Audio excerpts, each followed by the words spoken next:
Have you ever worked for a leader who had amazing skills, but no kindness? Or maybe you've seen someone who could hit every target, but they just left a trail of broken people behind. Leadership without fruit is hollow. You can hit goals, but you'll never win hearts. And today I want to show you how to lead with the fruits of the Spirit, a biblical leadership model that transforms teams, builds trust, and glorifies God in the workplace.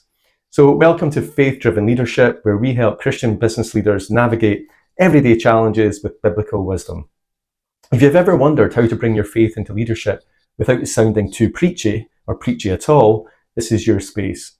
So stay with me till the end, because I'll share a simple framework you can apply today to lead with more peace, patience, and purpose. And it's all straight from Galatians 5. If you haven't already subscribed, please do so. It'll really help the channel. The first fruits are love and kindness. And in leadership, love looks like putting people before performance. In 1 Corinthians 13, Paul reminded us that even if we have all wisdom but lack love, we are nothing. In business terms, that means you can be brilliant, but if people don't feel seen or valued, they won't follow you for very long. Jesus led through love. He was washing feet, he was healing, he was listening. And when your team feels loved, they perform not out of fear, but out of trust. So here's a practical tip. This week, ask one team member how they're really doing, not just about the project task or the things that you need them to do, but how they're doing, how they're feeling, how they're doing mentally, and if they're in good health. It's simple, but it goes a long way, and it's a sign of leadership that reflects Christ. The second fruits are patience and self-control, and every leader gets tested on this on a daily basis, whether it's a late report, a slow learner, or a colleague who just doesn't get it. And James 1:4 says, "Let perseverance finish its work, so that you may be mature and complete." Because patience isn't passive, it's spiritual maturity in motion. A faith-driven leader doesn't react, they respond. So when emotions rise, take a breath, pray a short prayer, something like, "Lord, give me your calm." That 5 seconds can turn frustration into ministry. I'll be honest, this is something God has been working on in me, because I remember a few years ago, I was already feeling overwhelmed with my workload, and I was invited to a meeting about a new project. I remember snapping at a colleague, but right after that conversation, I felt the Holy Spirit nudge me, and he said, "You lost your patience and self-control at someone who had no knowledge of your situation." And that moment humbled me. I went back and apologized. And you know what? Our working relationship actually remained a bit strained for a while after that. But in time, and after leaving it to God, basically things did get back on track. I could see how God used my frustration and the humility to teach me the importance of self-control. And the same applies to any situation where we don't act with the fruits of the Spirit. We usually feel corrected, embarrassed, and remorseful.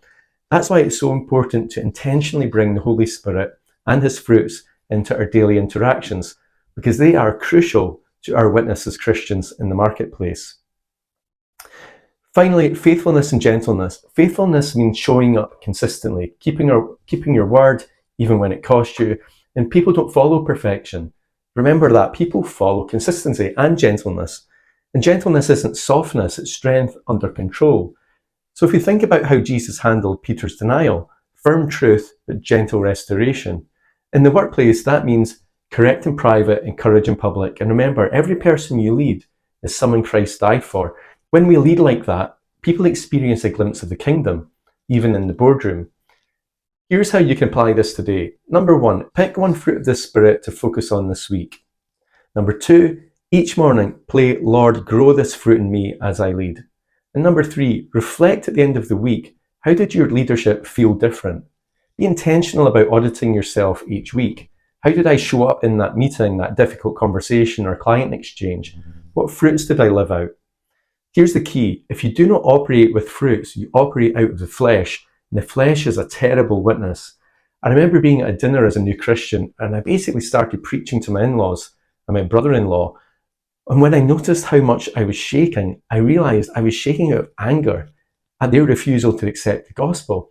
I was totally cringing later, and I still cringe now when I replay the situation, because I know that the Spirit was telling me that's what being in the flesh feels like, and no fruit will ever come from that place. Transformation doesn't happen overnight, but the Holy Spirit will shape you into a leader who reflects Christ more every day. If today's message encouraged you, hit the like button so more leaders like you can see this. And subscribe for weekly encouragement on how to lead with faith in real-world business environments.